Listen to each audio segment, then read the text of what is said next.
Praise the Lord. Ahanumagtada yengbiriba adom punamakpu ikai khumnajari kanbiba mapu Jesu Kristana adom bu fattabadagi kanbiba oisano.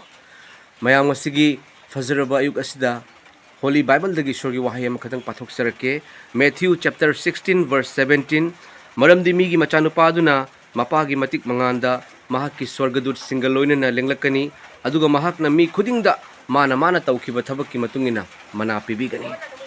Adom tawkhiba thabakki matungina adom bu mana pigani lambi anigi manungda ama thagani swarga amasung norokki manungda adubu miyoiba aikhoigi thabakti mapung fade adom karigumba adomgi thabak yaudana chumhanbiba pamlaba Yesu Kristana shiba phumba amasung hingatpa adom thajaba taragadi adomgi thabak yaudana adom chumhanbiba ngamgani Yesu Krista bu thajabiu maramdi mahakna hai lambi adusu achumba adusu hingba adusu aigi ipala natana mi kananasu ipagi mafamda thongde adom ki thabak yauna Yesu Kristana loi khrabani.